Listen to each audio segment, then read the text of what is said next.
¿Podemos leer en alguna medida una región del cerebro y predecir algo? ¿Pueden controlar nuestras mentes? Es un buen producto. Haremos experimentos para alcanzar una mayor comprensión del comportamiento del consumidor. ¿Quieres probarlo? Claro. ¿No es una especie de detector de mentiras? Hacemos preguntas y esperamos obtener la respuesta correcta.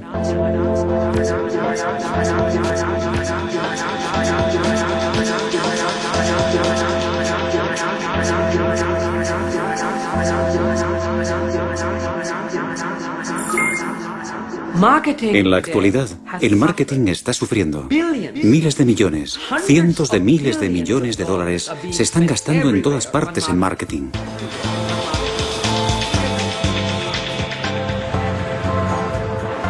Estamos expuestos a 2 millones de anuncios televisivos a lo largo de nuestra vida, lo que equivale a ver 8 horas de anuncios 7 días a la semana durante 6 años. La economía está en recesión, de modo que cada dólar que se gaste debe producir resultados óptimos.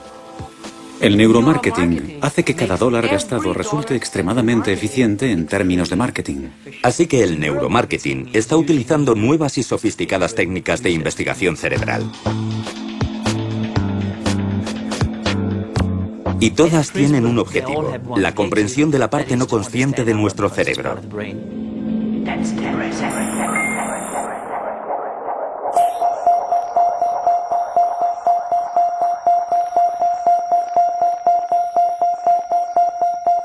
La comprensión de nuestro subconsciente está muy bien, pero ¿con qué objeto? Tal comprensión puede mejorar la forma de cuidar de nosotros mismos, pero ¿puede utilizarse también para ejercer influencia sobre nosotros? Estas cuestiones se están debatiendo actualmente en la Asamblea Nacional de Francia. Los miembros del Parlamento evalúan las cuestiones éticas que suscita la neurociencia, y en particular el neuromarketing. Como investigadores y científicos, estamos obviamente interesados en el cerebro. Lo que constituye una novedad es el hecho de que actualmente los ejecutivos de la publicidad y los creadores de videojuegos están interesados en nuestro cerebro. Hoy día existe una industria de miles de millones de dólares construida alrededor de la ciencia cerebral, mayoritariamente en los Estados Unidos, pero está empezando a llegar aquí.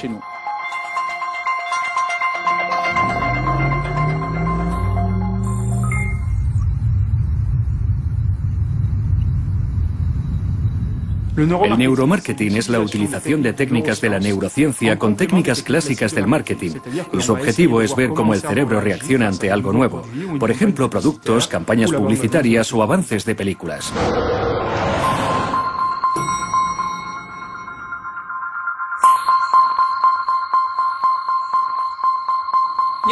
El neuromarketing es muy sencillo. Analizas ondas cerebrales para conocer la eficiencia del marketing, de la publicidad, las marcas, las ventas en local, etc. Pero sin hacer preguntas a las personas. Observando directamente el cerebro y prescindiendo de la interpretación humana, y leyendo directamente el cerebro.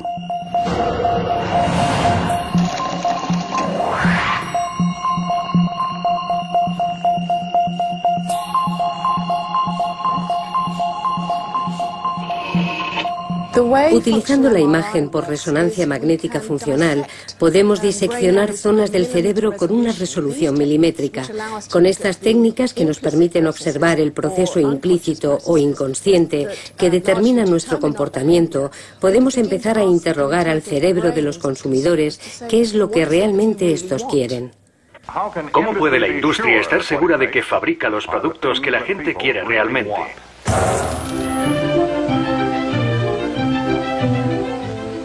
Aquí comienza la historia, en el centro de opinión. Estas mujeres están llevando a cabo una investigación.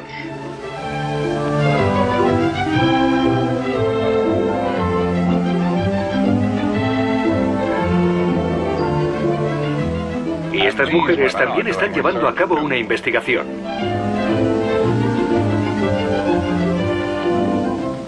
Las mujeres que acaban de ver no son investigadoras profesionales. Son simplemente amas de casa de diferentes partes del país, pero todas estas mujeres están realizando una investigación relacionada con los productos para la casa. Investigación en cuanto a estilo, utilidad y ventas.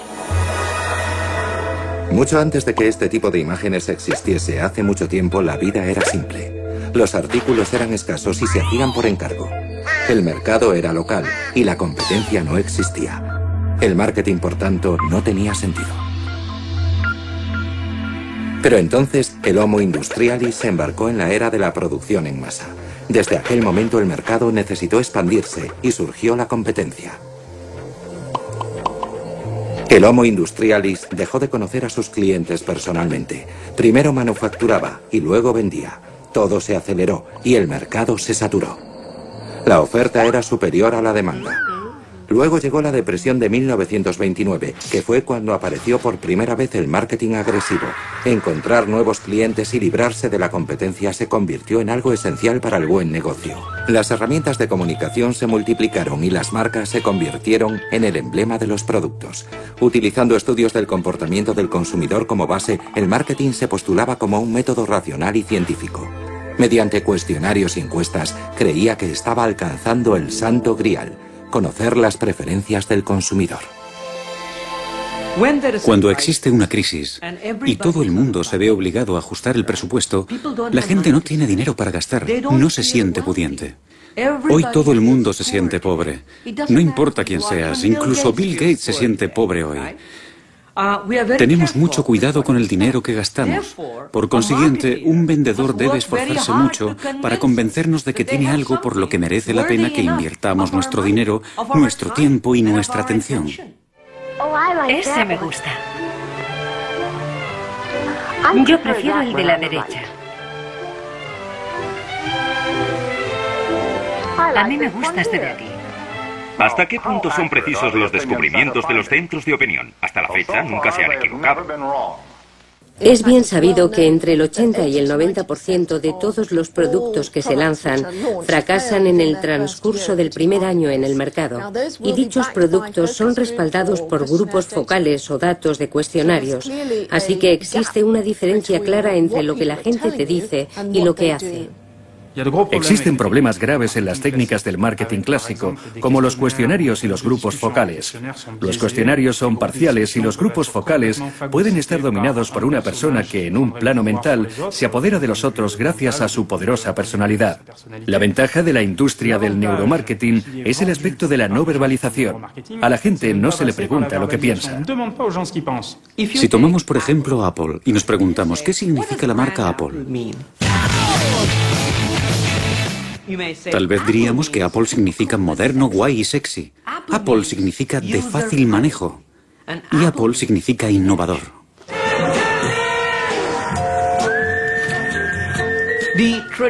La forma tradicional de hacerlo sería acercarse a alguien y preguntarle: ¿cree usted que es guay, moderno y sexy? ¿Cree que Apple es innovador?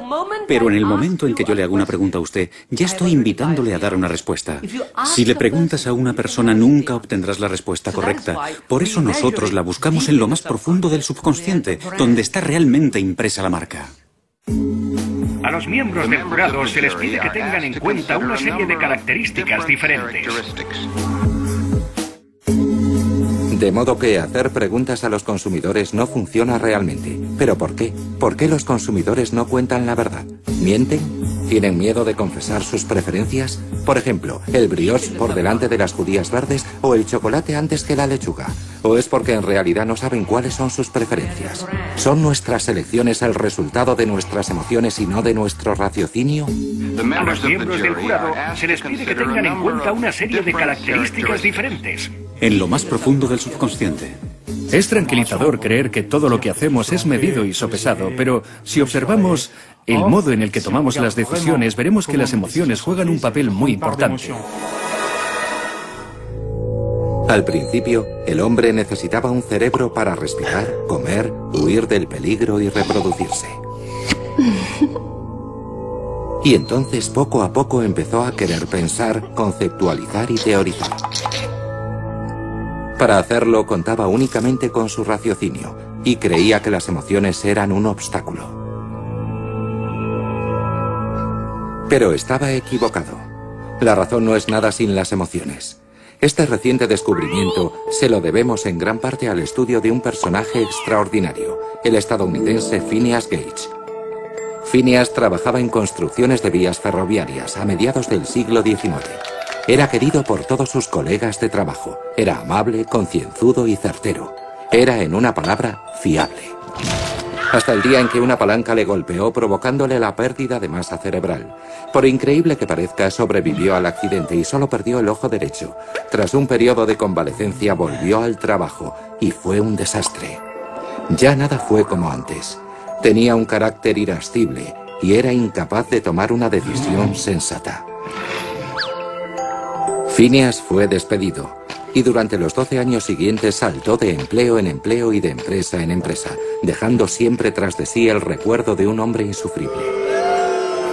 Gracias a Phineas y otros como él, los científicos descubrieron que el cerebro que piensa, calcula y decide es el mismo cerebro que ríe, llora, ama y experimenta placer. Cuando tomamos una decisión, la emoción tiene la preponderancia. La emoción ayuda al cerebro a examinar toda la información con la que tiene que lidiar. Pero la mayoría de las veces no somos conscientes de esa implicación emocional y siempre justificamos nuestras decisiones racionalmente después del acontecimiento.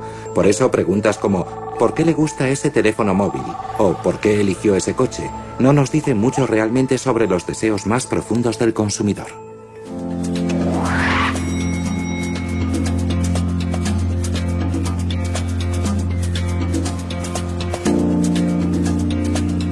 Lo que hacemos cada día es irracional. Lo más curioso es que como consumidores creemos que somos profundamente racionales, pero en un 85% somos profundamente irracionales. Y por eso las marcas siguen teniendo un efecto en nosotros, porque las marcas son simplemente emociones que trasladamos a un producto. No es algo que puedas tocar o sentir.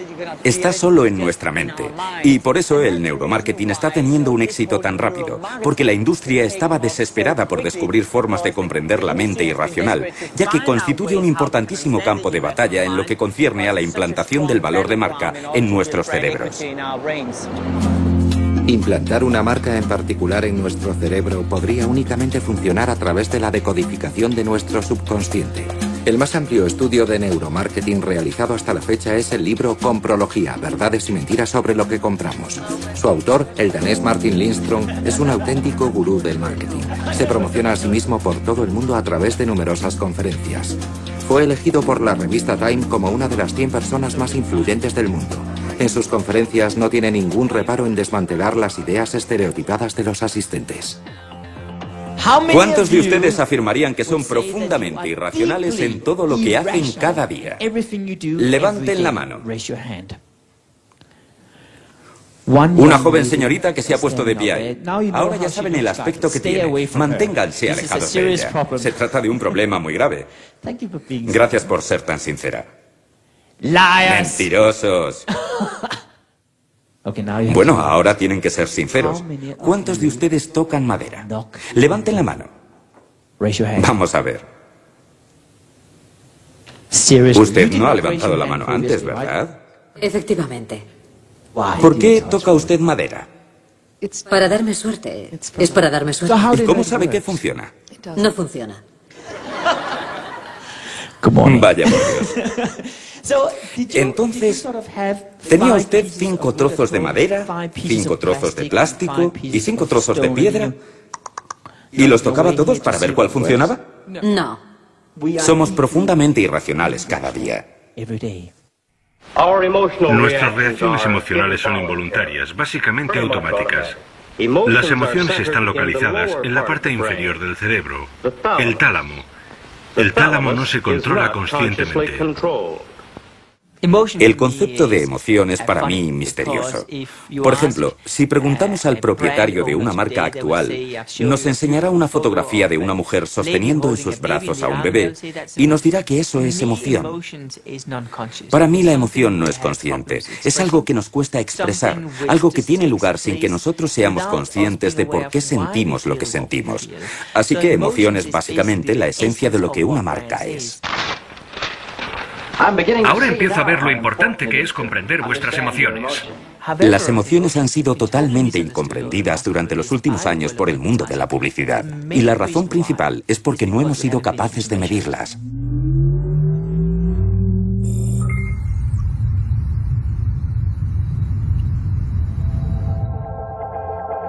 En realidad, mide y registra todo tipo de respuestas emocionales.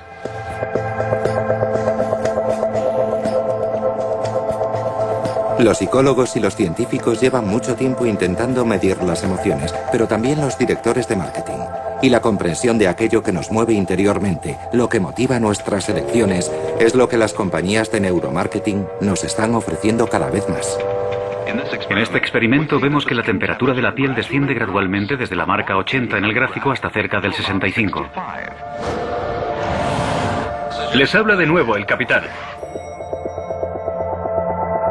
Aquí, en Berkeley, Neurofocus, una de las compañías de neuromarketing más grandes del mundo, afirma que puede medir la eficacia de un anuncio por medio de un electroencefalograma.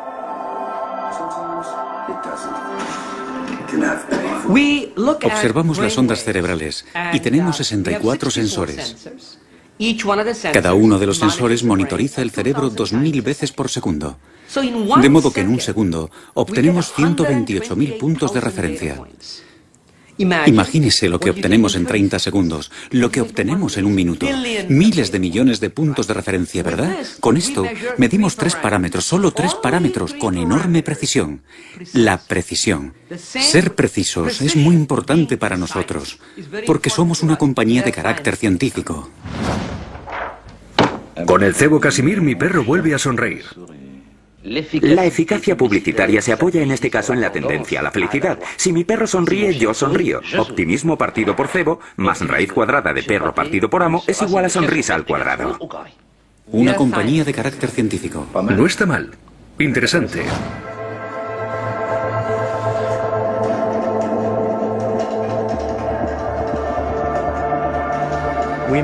Medimos sus ondas cerebrales en respuesta a un anuncio de 60 segundos. De ahí hemos tomado 3 componentes, que son atención, emoción y memoria. Y a partir de ahí podemos deducir una puntuación total de efectividad, que adjudicamos al anuncio que acabamos de ver. Como puede ver en el gráfico detrás de mí, cada uno tiene su propia puntuación individual. Pero si combinamos los 3, obtenemos una puntuación de efectividad. La puntuación total es muy buena. Entre los 3 componentes tenemos atención, que es muy alta. La atención es el más fácil de capturar, por eso es siempre alta. Pero el perfil emocional sube y baja constantemente, y eso es lo que nos interesa. Si una persona muestra una emoción muy alta, puede producirse agotamiento, se cansa del anuncio enseguida. Por tanto, que suba y baje es muy bueno. La memoria es el componente más difícil de capturar. Si lo consigue, se trata de un buen anuncio, porque la memoria se mantiene muy alta desde el principio.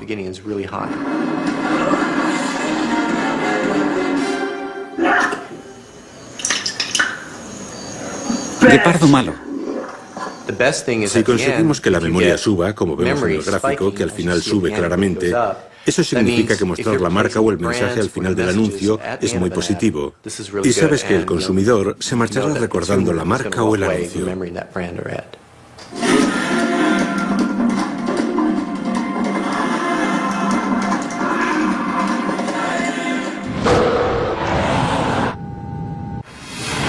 De modo que lo que les interesa a las compañías de neuromarketing es nuestra memoria. Pero ¿qué dicen los científicos acerca del modo en que funciona la memoria? ¿Es realmente tan sencilla de decodificar? ¿Y el hecho de recordar un anuncio garantizará realmente que alguien compre el producto? Hola, soy Fabio Babilone. Encantado de conocerte. Bien, hoy vamos a hacer un electroencefalograma para registrar la actividad de tu cerebro mientras ves una película. Bueno, puedes sentarte aquí. Aquí en Italia, Fabio Babilone, investigador en neurociencia, está intentando descubrir la forma en que la memoria funciona, aunque no por las mismas razones. Él y su equipo quieren comprender los mecanismos implicados en el funcionamiento cerebral, observando la actividad que se produce en el cerebro que recuerda y también en el cerebro que olvida. La mejor forma de hacerlo sigue siendo por medio de la publicidad. Perfecto. Continuemos. Ahora que tienes el gorro puesto, empezaremos a grabar mientras ves la película. Es importante que permanezcas relajado. No te muevas demasiado, especialmente el movimiento muscular. El experimento de Fabio consiste en mostrar un documental con anuncios intercalados a personas cuyas ondas cerebrales quedan grabadas digitalmente. Sus pacientes ignoran lo que los científicos están buscando y lo que se les preguntará a continuación. Babilone los recibe una semana después y les pregunta qué anuncios recuerdan. Y sorprendentemente, un anuncio que se recuerda no genera la misma actividad cerebral que uno que se olvida. Hi, babe.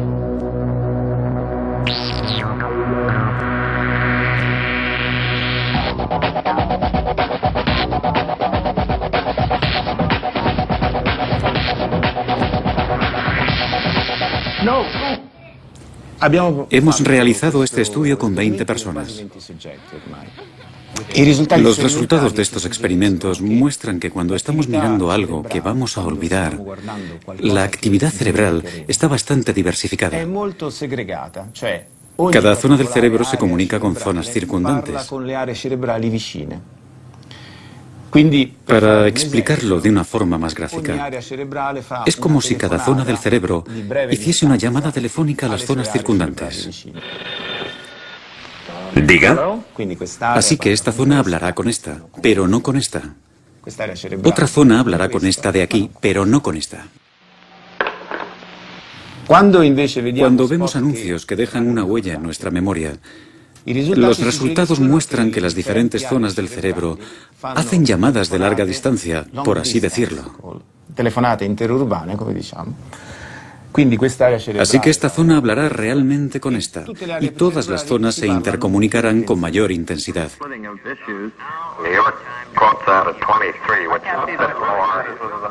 En los ejemplos que hemos visto, la habilidad para recordar no está necesariamente vinculada a la necesidad o deseo de comprar el producto.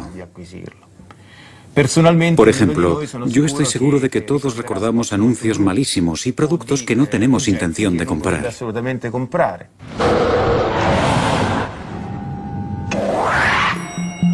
El hecho de que recordemos un anuncio no significa necesariamente que vayamos a comprar el producto.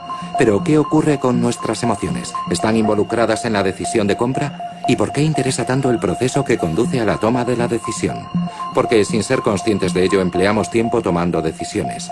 Desde la ropa que llevamos hasta las acciones que realizamos cada día, nuestra vida es una sucesión de decisiones. Aquí, en Palo Alto, los investigadores están interesados en el papel que juegan las emociones en la toma de decisiones. Partiendo de ahí, estudian la decisión tomada en la compra de un producto, porque es rápido y fácil de observar. Lo que interesa a nuestro laboratorio y a otros laboratorios es lo que ocurre emocionalmente, no solo como resultado de algo que te ha sucedido, como por ejemplo haber sacado un sobresaliente en un examen o haber ganado $100, sino también antes de que eso suceda, antes de que tomes la decisión y conozcas lo que finalmente sucede. Si te encuentras en un estado emocional, ¿puede eso influir en tu decisión y en tu comportamiento? Realizamos un experimento para investigar la manera en que la gente compra cosas, porque ir de compras constituye la decisión económica típica que la mayoría de nosotros tomamos. Y ello tiene un interés obvio para los economistas, vendedores, psicólogos, etc. Para comprobar si las emociones pueden predecir nuestro comportamiento a la hora de comprar, Brian Knudson pidió a sus pacientes que comprasen mientras eran observados a través de una resonancia magnética. Al principio les dio $40. Luego les enseñó una serie de artículos que podían comprar o no. Ellos podían marcharse con su compra y quedarse con el dinero sobrante. Sorprendentemente, Brian Knudson predijo sus decisiones antes de que ellos las expresasen verbalmente, simplemente observando su actividad cerebral.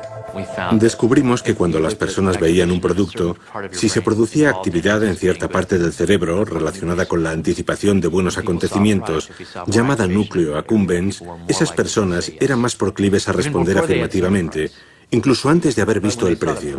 Pero cuando veían el precio, si se producía actividad en otra parte del cerebro que parecía estar relacionada con la anticipación de malos acontecimientos y otras funciones, entre las que podrían incluirse situaciones como anticipar un ataque o ver a otra persona sufriendo, si veíamos más activación en esa región aislada cuando la gente veía el precio, era más proclive a dar una respuesta negativa.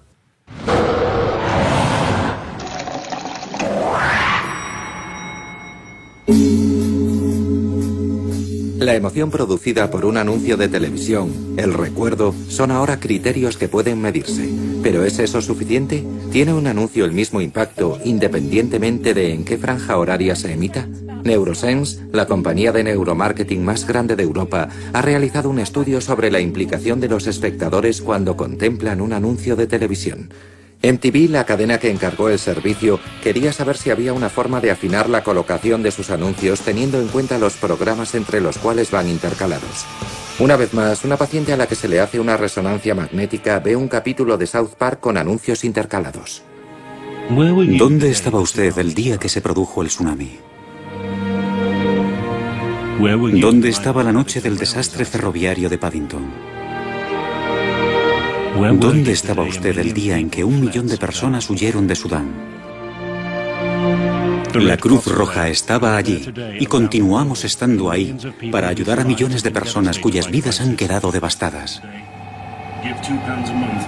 Estas imágenes son en directo. Estos son los datos que David está recabando y contemplando ahora mismo. Vemos que las zonas visuales y auditivas responden, de modo que sabemos que el experimento funciona. Descubrimos que el cerebro, en su totalidad, era mucho más activo cuando los anuncios se colocaban y se percibían en un contexto de programación congruente que cuando se colocaban en uno incongruente. Así que se veían zonas relacionadas con la codificación de la memoria, la atención, la comprensión o carga emocional. Una franja amplia de zonas cerebrales. Si miramos el aspecto inverso y nos preguntamos, ¿qué zonas son más activas cuando el anuncio que contemplamos se encuentra en el contexto de programación incongruente? Vemos esto. ¿De acuerdo? Estos son datos exactos producidos por estímulos idénticos. De modo que es evidente que existe realmente una ventaja a la hora de colocar la programación y además podemos cuantificarlo, saber cuánta codificación, por ejemplo codificación de la memoria, se produce en un contexto apropiado. Lo que demuestra las ventajas de colocar tu anuncio en un contexto de sentido común en vez de pagar un dineral para que se emita en prime time en un contexto incongruente. ¿Y todo eso no resulta obvio? Quiero decir, si por pura intuición no resulta obvio que no tiene sentido poner un anuncio de Cruz Roja en medio de un capítulo de South Park. Sí, a nosotras nos lo parece, ¿verdad? Pero la cuestión es cómo medir eso. Conseguir una evaluación objetiva para que la industria cambie su forma de hacer las cosas, aunque a nosotras nos parezca de sentido común que debería ser así. En cualquier caso, los anuncios se emiten de forma inapropiada en horario de prime time.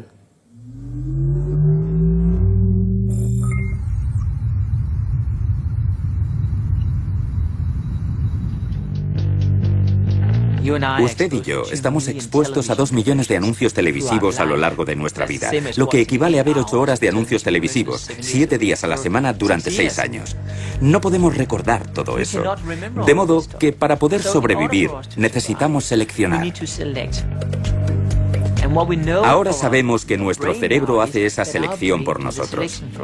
Si no lo hiciese, estallaríamos.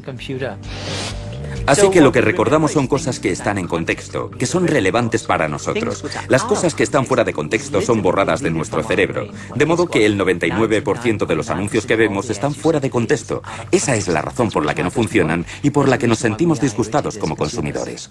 Se trata de un signo alentador. Nuestro cerebro, que ha resultado ser bastante inteligente a fin de cuentas, es capaz de discriminar la enorme masa de publicidad que nos rodea. Sin embargo, pese a su capacidad para ser selectivo, lo que busca es la seguridad. Y aquí fue donde Lindstrom hizo un descubrimiento sorprendente. Los sentimientos de pertenencia a una comunidad funcionan en nuestro cerebro con respecto a las marcas, igual a como lo hacen respecto a la religión. Para apoyar este argumento, Lindstrom recurre a la opinión de un sacerdote.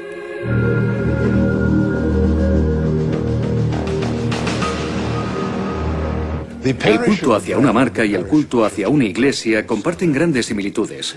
Es una cuestión de lealtad. La gente que toma una determinada decisión experimenta un agradable sentimiento de lealtad, porque independientemente de la decisión que tome, siente que es el reflejo de una verdadera preferencia. Y eso les hace experimentar un sentimiento de bienestar, de plenitud. Hay una estrecha relación entre una marca en el sentido religioso del término y una marca en el sentido comercial. Existen connotaciones no solo psicológicas, sino también espirituales.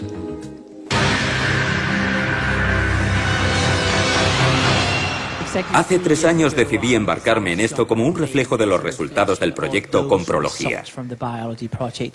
Quería descubrir cuáles son los pilares que hacen de la religión una manifestación tan poderosa. No quiero decir que estemos creando una nueva religión, tan solo estamos aprendiendo del mundo de la religión.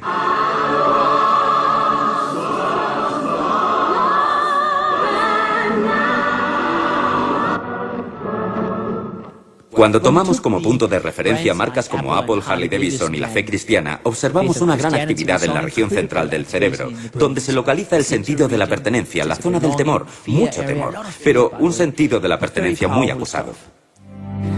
Puedes citarlos, estar en desacuerdo con ellos, glorificarlos o vilipendiarlos, pero lo único que no puedes hacer es ignorarlos. Porque ellos cambiaron las cosas, hicieron progresar a la humanidad. Y mientras algunos ven en ellos a unos lunáticos, nosotros vemos a unos genios. Porque solo las personas que están lo bastante locas como para pensar que pueden cambiar el mundo son las que lo hacen.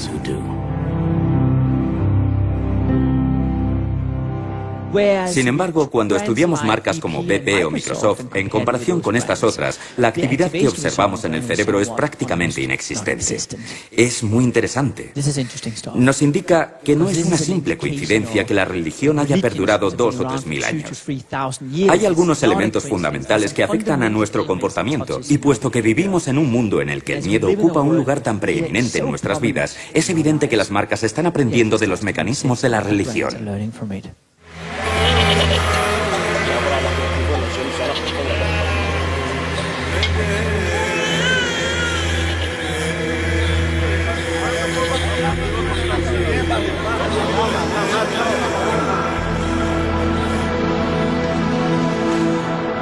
What, Moses?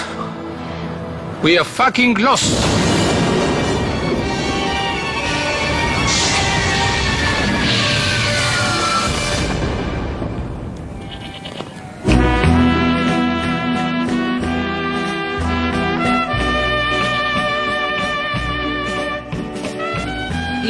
Si le pregunto, ¿es usted fiel a algo? Su respuesta sería, no, yo no soy un perro. No soy fiel a nada. Busco los mejores productos. Pero en lo más profundo de su subconsciente puede que sea fiel. El problema es que se niega a admitirlo o a aceptarlo ante sí mismo. Guardó un joven. Así que en lugar de preguntárselo directamente, le digo, escuche, voy a mostrarle una serie de palabras que aparecen y desaparecen de la pantalla en un intervalo de medio segundo.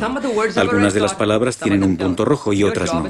Su trabajo es encontrar las palabras que tienen un punto rojo, y lo que ocurre es lo siguiente.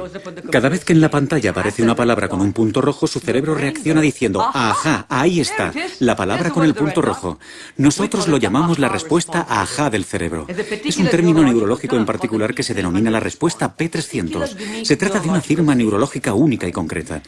La cuestión es que cada vez que en la pantalla aparece una marca, aunque esa palabra no vaya acompañada de un punto rojo, si tiene una significación profunda en su subconsciente, su cerebro reacciona de todas formas diciendo ¡ajá! La diferencia nos muestra claramente hasta qué punto las marcas resuenan y están profundamente impresas en nuestro subconsciente. Si la publicidad está bien hecha, es como una religión. Contiene al menos alguno de los elementos que la religión ha creado. La religión se apoya sobre 10 pilares, todos ellos muy poderosos, y uno de ellos es lo que llamamos evangelismo. Podría decirse que la publicidad es como la máxima expresión del evangelismo. Es como cuando uno va a la iglesia, y espero no ofender a nadie si digo que una iglesia es como una tienda de marca, solo que su logo tiene forma de cruz, y eso tiene un poder inmenso. Una iglesia nunca llegaría a estos extremos. Sería una forma demasiado excesiva de publicitarse. La iglesia prefiere el boca a boca, porque es un sistema publicitario más auténtico. Pues resulta que las marcas están empezando a hacer exactamente lo mismo ahora. Me gustan porque son muy... ¿cómo diría yo? Son muy untuosos, ¿sabe? No, prefiero mis Danone. ¿Puede un consumidor fiel ayudar a promocionar una marca? Es posible. Pero mientras las marcas recurren a la fidelidad para promocionarse, ¿qué clase de estrategias pueden utilizar los organismos públicos para hacer llegar sus mensajes preventivos al público? Para disuadirles de fumar, por ejemplo. Lindstrom constató con sorpresa dos cosas: que los mensajes del estilo "fumar mata" son inefectivos y que el sexo no vende.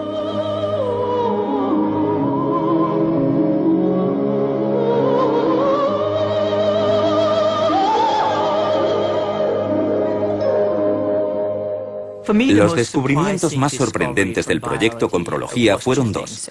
El primero, los anuncios sanitarios preventivos en los paquetes de cigarrillos. No solo descubrimos que no funcionan, sino que de hecho producen el efecto contrario. Fue una enorme sorpresa.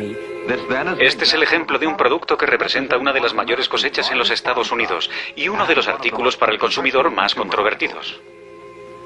Trabajo con muchos gobiernos de todo el mundo para resolver el problema del consumo de tabaco, un problema que seguramente nunca seré capaz de resolver, aunque confío en que podré hacer que la situación mejore. Lo que hemos aprendido es que cuando el consumidor coge una cajetilla y ve un anuncio preventivo, se activa en primer lugar el núcleo accumbens del cerebro, la misma zona del cerebro donde se despierta el deseo adictivo. Lo que ocurre es que 10 segundos después de ver un anuncio preventivo, enciendes tu cigarrillo y te sientes bien. Pasados 10 minutos, al encender otro cigarrillo, vuelves a iniciar el mismo ciclo. Lo que sucede entonces es que empiezas a asociar ese anuncio preventivo con una sensación de bienestar.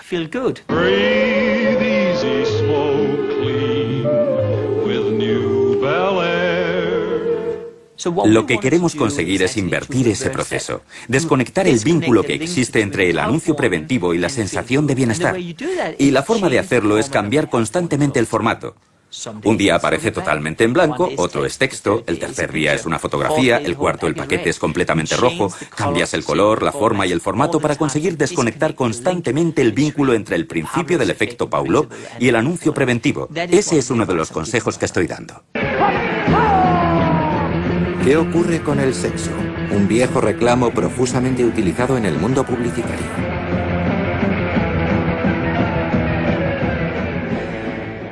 El sexo, publicitariamente hablando, no vende. Lo sabemos gracias a Comprología. Pensábamos que vendía y seguramente lo hizo en el pasado, pero hay dos problemas. Primero, el sexo ocupa un lugar tan preeminente en nuestro cerebro que cuando se hace uso de él, nuestra mente piensa únicamente en el sexo y se olvida de la marca. Quand on n'a rien à cacher, rien à cacher. On le montre, Joker n'a rien à cacher. Joker n'a rien à cacher, rien à cacher. Joker 100%, je suis rien à cacher. Joker.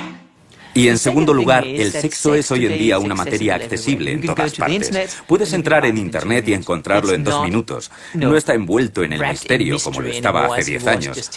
Como consecuencia, no es algo que llame poderosamente la atención.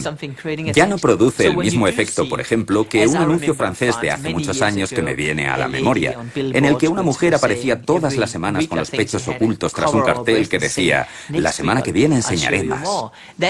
Aquella campaña publicitaria cosechó un enorme éxito, fue muy controvertida y por esa razón dio tanto que hablar. Si se hiciese algo así hoy en Francia no tendría ninguna repercusión porque ya lo hemos visto todo, así que el sexo no vende. Les habla de nuevo el capitán.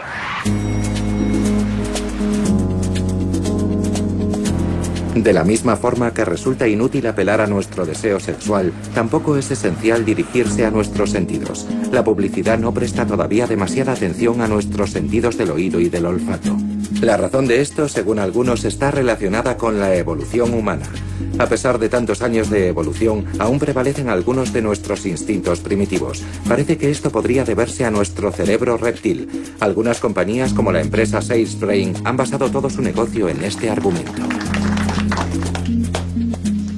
Buenos días. ¿Qué ocurriría si pudiesen crear la percepción adecuada en el cerebro de sus potenciales clientes? ¿Qué ocurriría si pudiesen dirigir su mensaje a la parte del cerebro de sus clientes encargada de tomar las decisiones? ¿Qué representaría para ustedes? Mucho más negocio. ¿Qué representaría para sus negocios? ¿Y si el neuromarketing fuese capaz de ofrecerles una fórmula sencilla para hacer justamente eso? ¿Y si pudiesen crear el discurso infalible en cuestión de 3 horas?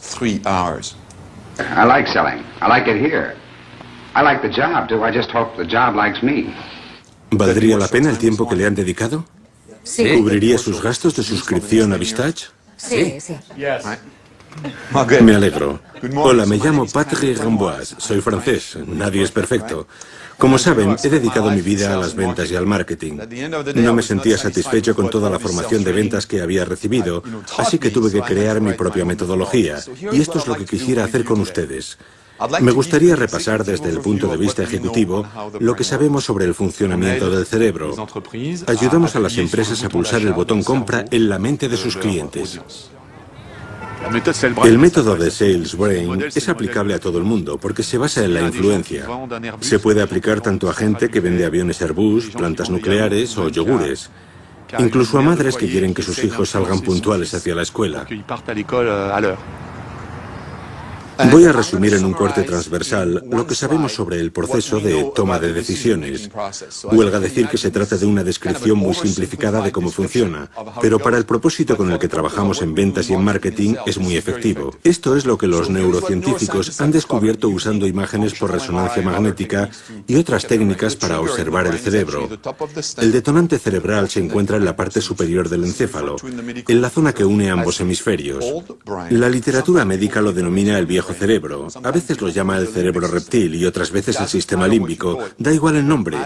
Lo importante es que utilizamos la parte más ancestral de nuestro cerebro para tomar decisiones. Y esto tiene sus ventajas y sus desventajas. La desventaja es que decidimos al nivel de un cocodrilo. ¿Por qué? Porque compartimos ese cerebro con los reptiles. Por eso se llama el cerebro reptil.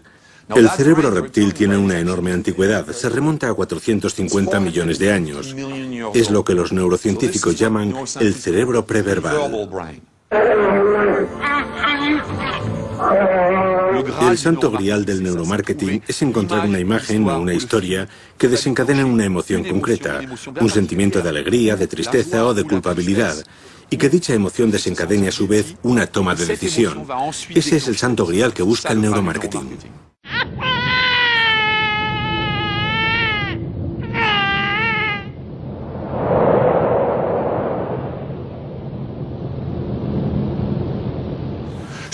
¿Cómo se puede ir más allá de las palabras para transmitir un mensaje valioso? El lenguaje corporal es sin duda uno de los medios. Vamos a estudiar lo que hay que hacer para ser capaz de comunicarse con un órgano que ni siquiera entiende las palabras.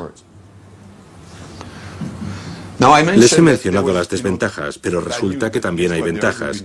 Y la gran ventaja es que ese cerebro es tan ancestral, tan primitivo, que resulta casi predecible. Resulta muy sencillo echarle la culpa al cerebro primitivo, también llamado el cerebro reptil. Según una teoría elaborada en los años 60, el cerebro está compuesto de 3 capas. Dicha teoría establece que un cerebro arcaico, el célebre cerebro reptil, constituye la capa más antigua. Heredada de los reptiles, esta capa determinaría una cierta dosis de comportamiento reflejo, como la agresividad y la huida. La capa intermedia, heredada de los primeros mamíferos, sería responsable de comportamientos más complejos y estaría vinculada a la memoria y a las emociones. La capa superior, el neocórtex, posibilitaría el pensamiento abstracto y el lenguaje.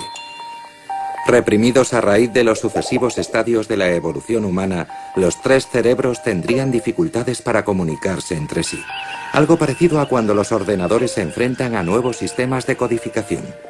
El inconveniente de esta teoría es que se apoya en falsas nociones sobre el funcionamiento y la anatomía del cerebro, y en una imagen falsa de cómo ha evolucionado el cerebro de una especie a otra durante millones de años. En otras palabras, si usted se enfada, no eche la culpa a su cerebro reptil. La sola idea de que puede existir una especie de botón detonador en el cerebro subestima el sistema más complejo que posee nuestro organismo. El cerebro es el órgano más complejo de nuestro cuerpo, tanto en términos funcionales como estructurales. La idea de que tengamos una protuberancia criminal o un botón de compra es completamente falso desde el punto de vista científico, pero es un buen argumento para el marketing. Paul Valéry decía que lo simple es falso y lo que no es simple es inútil. Cuando se trata de vender el neuromarketing, se habla de cerebros reptiles, botones de compra, decisiones inmediatas, contrastes y temores. Por desgracia para los vendedores y por fortuna para nosotros, los consumidores, la decodificación del cerebro es una posibilidad aún muy remota.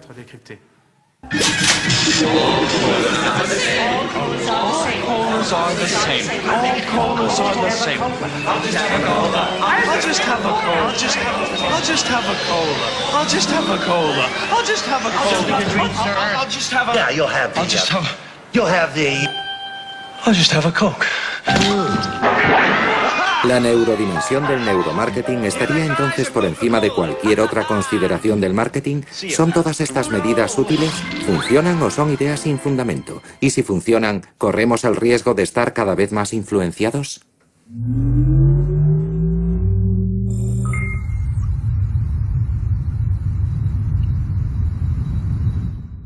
Ningún técnico de ventas honesto le dirá que tiene la solución definitiva, es decir, un anuncio que sea efectivo al 100% gracias a la neurociencia.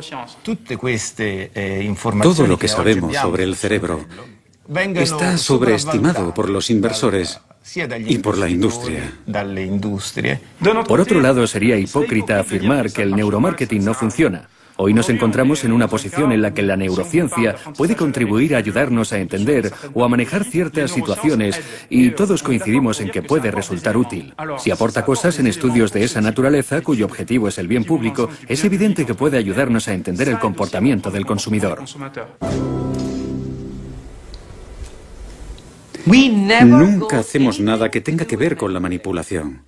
Simplemente medimos reacciones. No creamos anuncios. No creamos mensajes subliminales. No nos acercamos a eso lo más mínimo.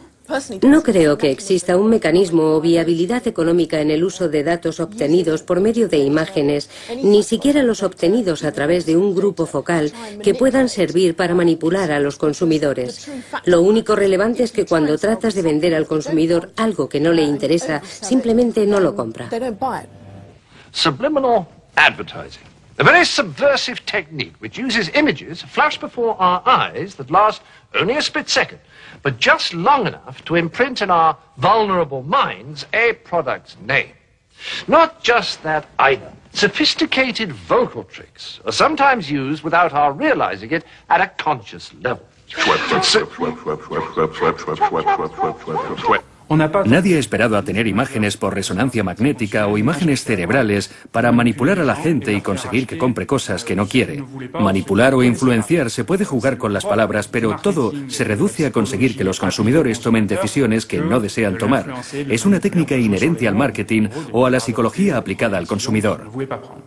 Por eso los especialistas en neuromarketing se interesan por estas técnicas, porque piensan, ahora voy a manipular todos estos ingredientes para ver si el medidor del deseo varía. Es un punto de vista muy simplista de cómo funciona nuestro cerebro.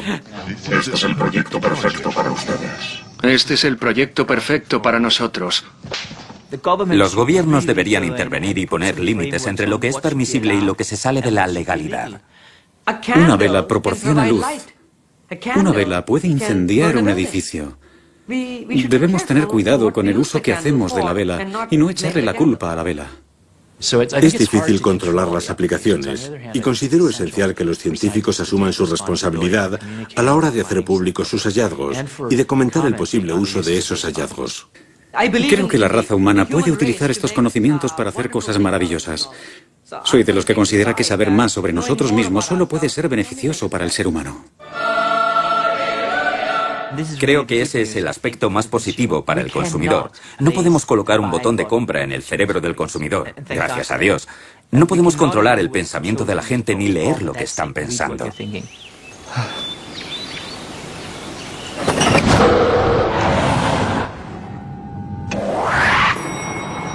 Podemos estar tranquilos. La ciencia, y particularmente la ciencia del neuromarketing, tiene sus límites. Nadie va a leer nuestras mentes. Por el momento al menos. Pero, ¿qué ocurrirá en el futuro?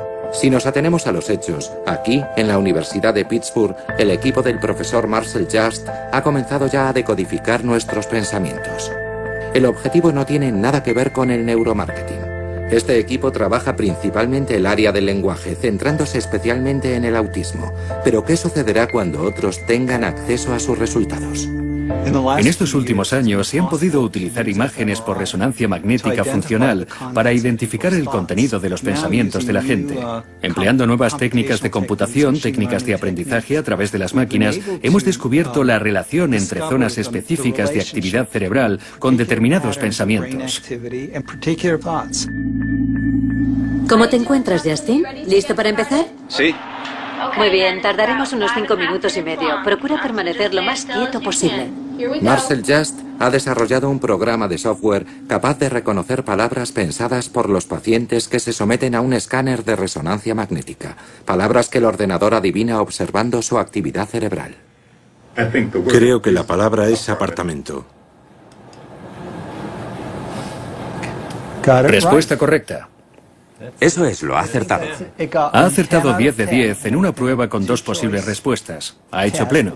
Para todos nosotros significa que, hasta cierto punto, cuando pensamos en una silla, en una manzana, en un martillo o en cualquier otro objeto material, nuestros cerebros reaccionan de una forma muy similar.